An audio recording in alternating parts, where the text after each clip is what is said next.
Hello there, my name is James Harrington. If Spanish football is for you, then this is the place to be. Today we'll be previewing Matchday 4 in La Liga and the 3 must-watch games this weekend.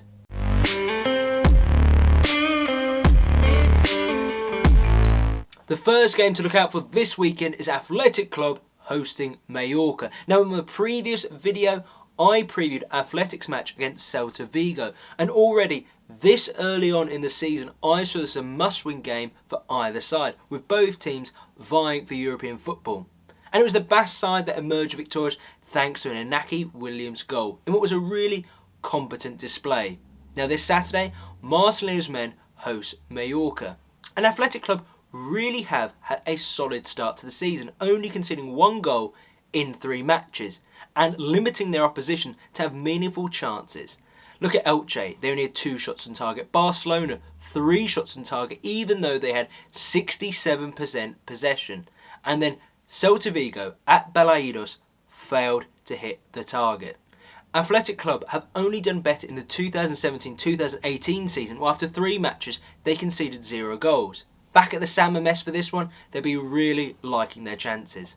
We now turn our attention to Mallorca, who've had the best start of the newly promoted sides. So far, in 3 games, they've won 2, drawn 1, and having just beaten fellow promotion rivals Espanyol 1-0, thanks to a Dani Rodriguez goal in the 27th minute after a poor clearance by the Espanyol defence. Manolo Reina, their goalkeeper and captain, said that Mallorca, and I have to agree with him, put in an outstanding display on the weekend. Now with Mallorca, I think the thing we have to talk about is their transfer business, especially considering the number of signings they've made. Normally with any newly promoted side to any league, irrespective of the country, there is an influx of players, and Mallorca are no different, having brought in 10 new signings, and it's their signings on the deadline day that I want to talk about. They brought in American forward Matthew Hoppe on a permanent transfer from FC Schalke on a contract until 2025. Hoppe was recently part of the CONCACAF Gold Cup winning squad and possibly cost Mallorca upwards of €3 million. He's a player seen to have real potential. Last year when he burst the scene for Schalke, getting 6 goals in 22 appearances. The highlight being the hat-trick he scored against Hoffenheim, even as the German side was relegated from the Bundesliga. However, Hoppe really did fail to nail down a starting berth in the first 11, and considering the fact that Mallorca have American owners, it may have seen as a really exciting challenge coming to La Liga. The other signing that Mallorca have had, and I'm really excited seeing, is Kang In Lee, who's joined the free from Valencia, signing a contract until 2025. The South Korean international joined Valencia at the age of 10, progressing through the club's academy to the senior side, where he made 62 appearances and scored 3 goals after debuting age 17. Kang In Lee last season had some lovely moments, even during the turgid displays of Javi Gracia. This is a player that Valencia fans will be disappointed has left the club. Alongside other new signing, Taki Kubo, there's some really interesting creative talent at Mallorca this season. Mallorca's objective is to simply stay up, and I thought before the season began they would do it by the skin of their teeth. However, they've had a really promising start. Now you may be wondering, what is my score prediction? Well, you're going to have to wait to the end of the episode.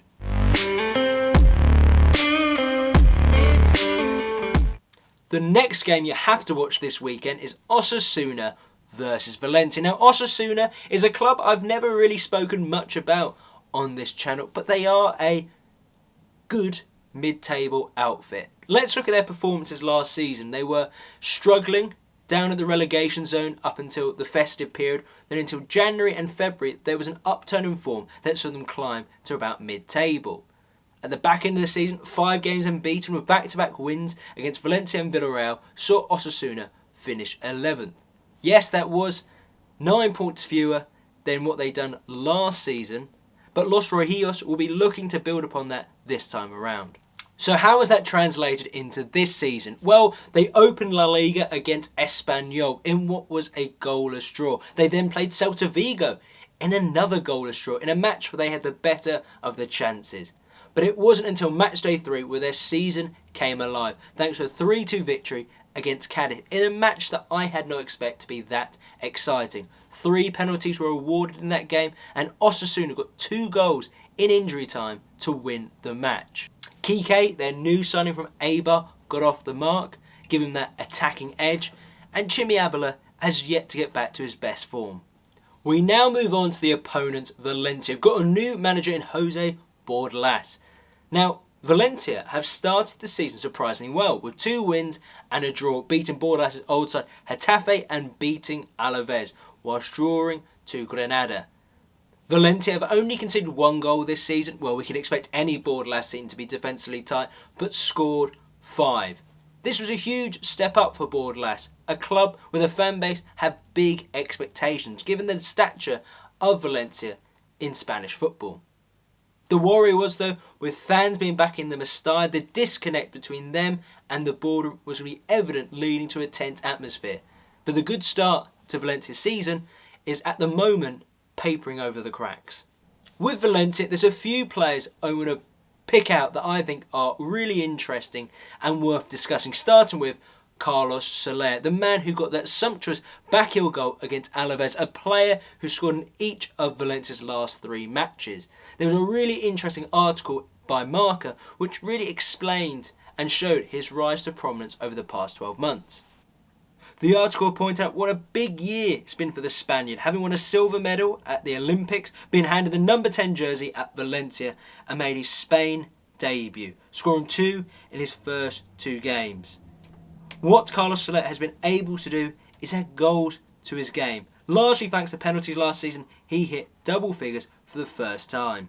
What I like about Carlos Soler is that he's a versatile, creative, an eye for a pass, skillful player, your typical Spanish midfielder.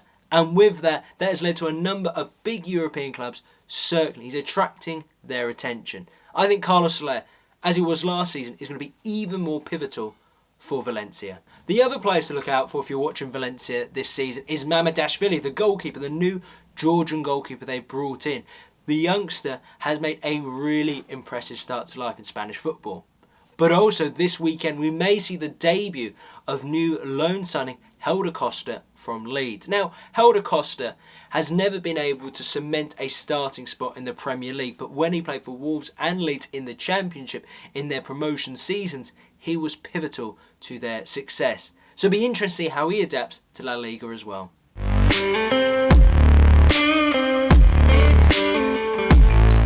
The next game to watch is Granada versus Real Betis. Granada haven't had a brilliant start to the season, have they? Losing last time out 4-0 to new boys Rayo Vallecano, being 3-0 down at half-time. They lost their manager Diego Martinez at the beginning of the summer after he decided not to renew his contract at Los Carmenes. Now he got the side to overachieve, getting them promoted for the Segunda Division to 2 respectable mid-table finish, and even getting the club European football for the first in their history, being able to play the likes of Manchester United. With his departure, that left a massive void at the club, and in stepped Robert Moreno. Now their new manager has got some credentials, starting his coaching career quite early on in his 20s. Most notable jobs include being the manager of Spain on an interim basis when Luis Enrique had to take a leave of absence, or his time at Monaco for half a season in Ligue 1. Now, there are some big challenges for Robert Moreno at Granada. They've lost a number of key players. Rui Silva, their goalkeeper, who's gone to the side they're playing this weekend. Real Betis, Roberto Soldado, who's gone to Levante, their top scorer, and also their creativity, their pace. Kennedy has returned back to Chelsea at the end of his loan spell. Also, what I hadn't noticed until I read a really interesting article by the La Liga expert is the fact that Granada last season had the worst defence in the league. Considering the fact they've made no real statement signings, you could say Carlos Bacca to an extent, but he is 34 years old. I worry for Granada this season. It'll be a case of coming back down to reality, and I'm doubtful if we'll see them in the top half. Now we'll quickly talk about their opponents, Real Betis. In my last Matchday video, I previewed Real Betis when they were about to play Real Madrid, and unfortunately for Betis fans, they lost the game 1-0 thanks to a Dani Carvajal winner in the second half. Now they did have a chance to snatch a goal with a Nabil Fekir free kick, which almost caught Thibaut Courtois off guard, but it wasn't to be. The big news for Real Betis since that match really has been their new signings. I talked about one player in the last video, William Jose. That loan deal went through from Real Sociedad, so that's added some real firepower up top. But I think the big deal, and that was their deadline day signing of Hector Bellerin from Arsenal on loan. Now Hector Bellerin is coming in to fill the gap left by Emerson Royal, who went to Barcelona and then on to Tottenham Hotspurs. What's happened this season, we've seen Martin Montoya deputised at right back, but I think, and whilst some Arsenal fans may say that his time in London was mixed, I think this is a good signing for Real Betis. So what does this all mean for my predictions? Well, let's start with Athletic Club versus Mallorca. Now, I think that Athletic Club are going to win this one 2-1. In the second game that I previewed, Osasuna versus Valencia, I think that's going to be a really tight affair at El Sadar, and I'm going to go with a 1-1 draw. And in the final match that I previewed, Granada versus Real Betis, well, I worry for Granada at the moment, and I think this is the moment where Real Betis' season is really going to kickstart. So I'm going to go with a 2-0 victory for Real Betis. Well, that's it for this video. I do hope you enjoyed it. If you did, you know what to do. Hit that subscribe button, that notification button, give the video a thumbs up. It's all greatly appreciated. Thank you so much for watching, and I'll see you next time.